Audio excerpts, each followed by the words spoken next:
తండ్రి వైఎస్ రాజశేఖర రెడ్డి అధికారాన్ని అడ్డం పెట్టుకుని 12 ఏళ్ల క్రితం 2013 సెప్టెంబర్ 23వ తేదీన జగన్ రెడ్డికి అక్రమాస్తుల కేసులో బెయిల్ వచ్చింది. అంటే పుష్కర కాలం అయిపోయింది. అప్పటి నుండి బెయిల్ మీదే తిరుగుతున్నాడు. తండ్రి లేని బిడ్డని నేను దోచుకున్నా, నా మీద కేసులు పెట్టకూడదు అంటూ ప్రజల మధ్యకి వెళ్ళి ప్రజల్ని నమ్మించి, ఏమార్చి, వంచి రాజకీయ నాయకుడిగా అవతారం ఎత్తి 2019లో కులాలుగా, మతాలుగా, ప్రాంతాలుగా ప్రజలను విడగొట్టి రాజకీయ లబ్ధి పొంది ముఖ్యమంత్రి అయ్యాడు జగన్మోహన్ రెడ్డి. పోనీ ముఖ్యమంత్రి అయిన తర్వాత చేసిన పాపాలు ఎలాగో చేశాను, ప్రజల సొమ్ముని లూటీ చేశాను, పాప ప్రక్షాళన చేసుకుంటాను అని కనీసం మనసాక్షికి చెప్పుకొని మంచి పనులు చేశాడంటే అది లేదు. మళ్ళీ దోపిడీ కొనసాగించాడు 5 ఏళ్లు. భూములు, గనులు, ఇసుక, మట్టి దోచుకోవడానికి కాదేది అనర్హం అన్న రీతిలో దొరికిన కాడికి దోచుకున్నాడు. గత ప్రభుత్వాలు గతంలో పేదలకు ఇచ్చిన ఇంటి స్థలాలను లాక్కుని మళ్ళీ తానేదో పుడింగినన్నట్టు, నేనే ప్రజల్ని ఉద్ధరిస్తున్నానన్నట్టు కలరంగించుకొని ఆ పేద ప్రజలకు మళ్ళీ సెంటు పట్టా భూమి పేరుతో ఎన్ని వేల కోట్ల రూపాయలు దోచుకున్నారో ప్రజలంతా గమనించారు, చూశారు. ముఖ్యమంత్రి కాకముందు పాదయాత్ర అనే కంటే అది క్యాట్ వాక్. జగన్ రెడ్డి చేసింది క్యాట్ వాక్. వారానికి 4 రోజులు పాదయాత్ర చేయటం, పొద్దున ఒక 3 కిలోమీటర్లు, సాయంకాలం ఒక 3 కిలోమీటర్లు, ఊరు ముందు బస్సు దిగటం, ఊళ్ళో పాదయాత్ర చేయటం, ఊరు దాటగానే బస్సు ఎక్కటం. అది జగన్ రెడ్డి చేసిన పాదయాత్ర. దానికి కలరింగ్ ఇచ్చి పిఆర్ పెట్టుకుని గ్రీన్ మ్యాట్లు వేసుకుని ప్రజలను నమ్మించి ముఖ్యమంత్రి అయినా కూడా దోపిడీ విధానం కొనసాగుతూనే ఉంది. ఆ పాదయాత్ర సమయంలో కోర్టు వాయిదాల నెపంతో వారానికి 2 రోజులు హైదరాబాద్లో గడిపాడు జగన్మోహన్ రెడ్డి. ఆదివారం సెలవు, మళ్ళీ సోమవారం షురు నాటకాలు, మళ్ళీ శుక్ర శని కోర్టులు. ముఖ్యమంత్రి అయిన తర్వాత ఒక్కసారి మాత్రం కోర్టుకు వెళ్ళి నేను వస్తే ప్రజాధనం వృధా అవుతుంది, సెక్యూరిటీ ప్రాబ్లం అవుతుందని కోర్టుకు వెళ్ళడం మానేశాడు.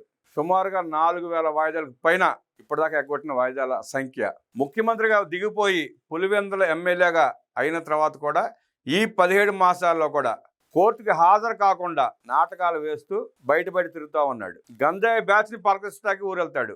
హత్యలు చేసి ప్రజలను లూటీ చేసి ఆత్మహత్య చేసుకుని చనిపోయిన వ్యక్తి విగ్రహావిష్కరణకి వెళ్తాడు.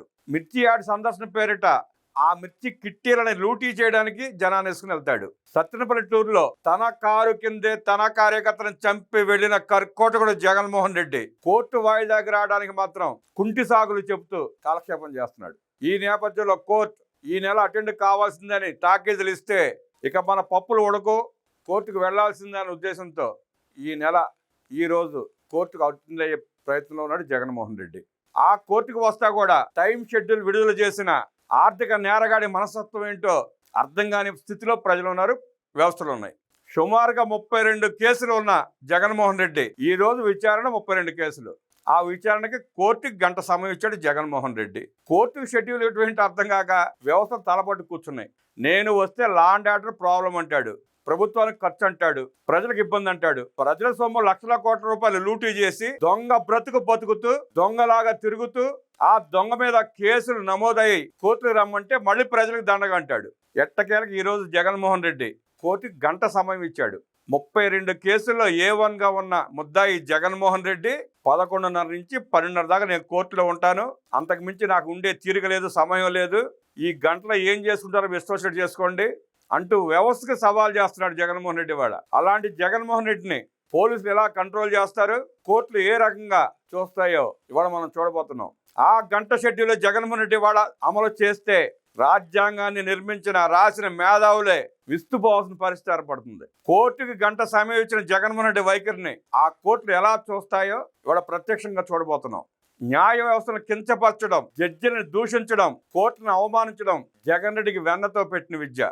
సోషల్ మీడియా వేదికగా తన వక్రాక్షి సాక్షిగా ఆ వ్యవస్థల మీద దాడి చేస్తే వాళ్ళు భయపడిపోయి తనకు లొంగిపోయి తను ఆడిందల్లా ఆట పాడిందల్లా పాటగా అవుతుందన్న ఉద్దేశంతో జగన్మోహన్ రెడ్డి వ్యవహరిస్తున్న తీరుని సామాజికవేత్తలు, రాజకీయ విశ్లేషకులు, మేధావులు ఖండించాలి. వ్యవస్థలు కఠినంగా ఆ జగన్మోహన్ రెడ్డిని శిక్షించాలి.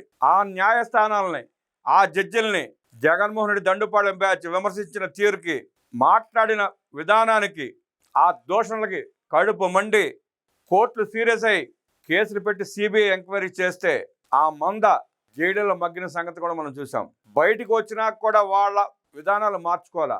అదే ఒరవడి, అదే పద్ధతి, అవే దూషణలు, అవే అవమానాలు, అవే చిల్లర మాటలు కొనసాగిస్తూనే ఉన్నారు. వాటికి కొనసాగింపుగా ఇవాళ జగన్మోహన్ రెడ్డి టైం షెడ్యూల్ ఒక కేసు వాయిదాకి వెళ్తేనే ఏ సమయం పడుతుందో ఎన్నింటికి అవుతుందో తెలియని పరిస్థితిలో 32 కేసులున్న ఆర్థిక ఉగ్రవాది 32 కేసులకి గంట సమయం ఇవ్వటమా? దేశంలో జరుగుతున్న చర్చ ఇది. ఇవాళ 10 గంటల 30 నిమిషాలు కోర్టు ప్రారంభమైతే ఒక కేసు వాయిదా ఉన్న వ్యక్తికి 10 నిమిషాలు పట్టవచ్చు, సాయంకాలం 5 గంటల దాకా పట్టవచ్చు. అలాంటిది జగన్మోహన్ రెడ్డి 31, 32 కేసుల వాయిదాలకు ఈరోజు అటెండ్ అవుతా గంట సమయం ఇస్తాడా? నీ గురించి నువ్వేమనుకుంటావు జగన్మోహన్ రెడ్డి? అసలు ఒక దొంగ కోర్టుకు సమయం ఇవ్వటం ఏంటి? ఆ దొంగని ఈ వ్యవస్థలు చూసి చూడనట్టు ఎందుకు వదిలేస్తున్నాయి?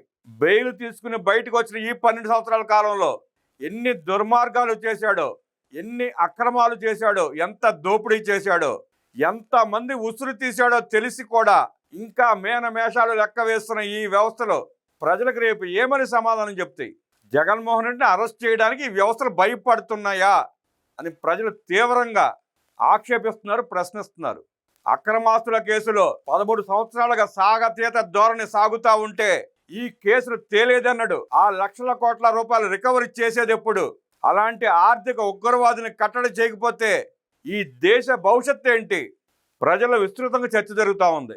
ప్రజలు తిరగబడక ముందే, ప్రజలు రోడ్లో ఎక్కక ముందే ఆ జగన్మోహన్ రెడ్డి లాంటి దుర్మార్గుడిని, నయవంచకుడిని అరెస్ట్ చేయకపోతే వ్యవస్థలను కూడా మార్చుకోవాల్సిన పరిస్థితి ప్రజలకు ఏర్పడుతుంది. వ్యవస్థలు ఆ పరిస్థితి తీసుకొస్తాయా? వారే మారి అలాంటి దుర్మార్గుడిని కట్టడి చేసి అరెస్ట్ చేస్తాయా? చూద్దాం, వేచి చూద్దాం.